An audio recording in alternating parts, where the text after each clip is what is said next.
Sun Bowl between Central Michigan and Washington State. Central Michigan finished 8-4. Washington State finished 7-5. Washington State 7.5 point favorite here, over under 57.5. This game's at noon Eastern on CBS in El Paso, Texas. Couple notes here. Jake Dickert, the coach. I mean, Washington State really responded after all the turmoil in the season. He was the interim coach. He's been promoted to head coach.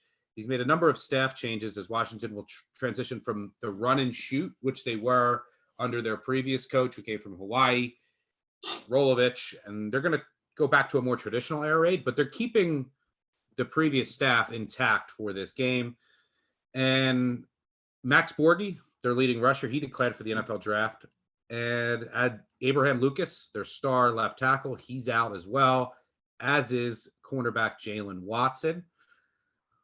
Washington State really, look, think of like you can kind of think of a leech. It's a run and shoot.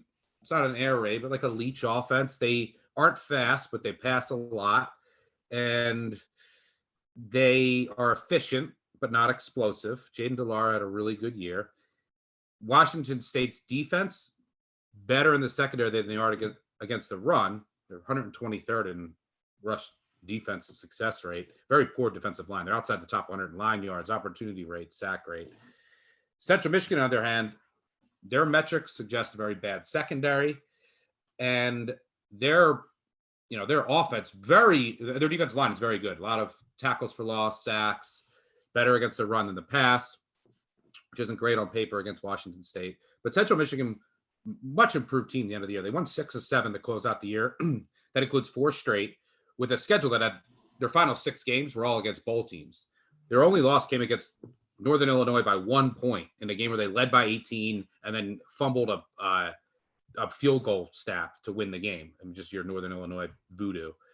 But very balanced offense. You got Nichols at running back who ran for over 1,700 yards. Richardson at quarterback who took over after the first month. 23 touchdowns, 5 interceptions. They have great weapons with Pimpleton, Sullivan, Dixon, Wilson at tight end. 2 really good tackles. Interior offensive line isn't as strong. And, they got some havoc creators on defense and Troy Brown and Troy Hairston up front. I like Central Michigan here. Look, I really like their offense. I really thought they came on at the end of the year. And I think that their primary weakness here, which is their secondary, which is what you would worry about against Washington State, really started to come together at the end of the year.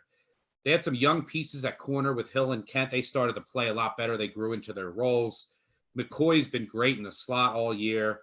Their safeties and linebackers struggle in coverage. They have this kid, George Douglas, who plays like every down. He might be the worst defender in college football.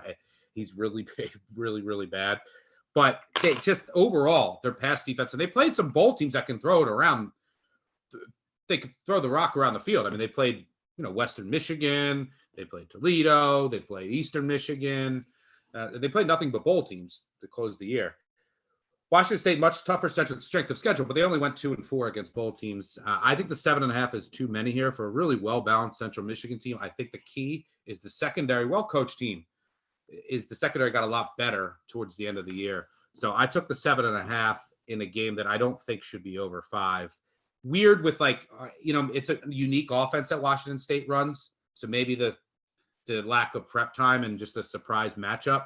Because if I didn't mention it, Washington State and Central Michigan, they had their games canceled and they came together to meet in El Paso. So I took the 7.5 here. How about you? What do you say? Yeah, I mean, this is a game, just raw numbers, projections on paper is a game that I would make Washington State -8.5, but a couple other power ratings that I trust are, I've seen them at 8. I've seen 6.5. I've seen as low as 6 from another person that I trust with their power number. So really the number is right in between where all of us would project it from a raw standpoint. But like we said with the last bowl game, I think for this bowl game, you're going to have to focus on how much prep did you do for your previous opponent and is it applicable? And I think you touched on the right points there talking about Washington State's offense. So, and also the total, I projected right at 57.5. So it's right in line with the market. And, Wazoo was preparing for the Tyler Van Dyke show, an 11 formation, 65% pass, and a mobile quarterback that could just burn and tear up defenses. Now it's a MAC team that runs about 75% of 11, same as Miami. And, they'll go into 2 tight end formations on 25% of snaps. The difference is, and Central Michigan has the same run pass ratio as Miami. That's great.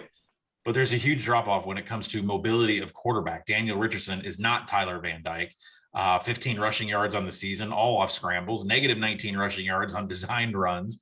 It's Washington State's defense, which is not that great anyways, can really kind of take a deep breath and a sigh, because they don't have to try to defend Tyler Van Dyke. Daniel Richardson should be much easier. What about Central Michigan? They were slated to face Boise State. Boise runs an 11 and a 12 with way more success throwing than they do running the ball. Boise fell to 126th in rush explosiveness, outside the top 100 in rushing success rate. So Central Michigan was gearing up for the pass. But the issue is Washington State, 10 personnel on 95% of plays. That's 0 tight ends, 1 running back, spread out the wide receivers. Central Michigan just has a couple of days to get ready for this huge scheme change and travel from Tucson over to El Paso after traveling down to Tucson in the first place. So, we've mentioned before that this Washington State roster, they have been through a lot in the last 3 years. There have been things off the field that this roster has had to go through, besides playing for their third head coach in 2 years. So, they have the least amount of travel. They have the least amount of changes as far as preparation goes. So while I lean Wazoo, there are numbers on the Central Michigan side that they put up in MAC play. They're 8th in the nation in defensive havoc. They're top 25 against the explosive pass, which is really Wazoo's more of a dink and dunk. But with the scheme changes, to me, this is a Washington State first half bet. And it's because Central Michigan did not prepare for a run and shoot, 10 formation, no tight ends. They were preparing for something completely different. And I think it's going to take adjustments from Jim McElwain, which he's a great head coach, and he can make those adjustments. But I think the first quarter, first half belongs all to Washington State. Yeah, I think that, but like when I look at this from a matchup perspective, I think Central Michigan with Lou Nichols is going to be able to run the ball down Washington State's throat. I mean, their run defensive metrics are horrific.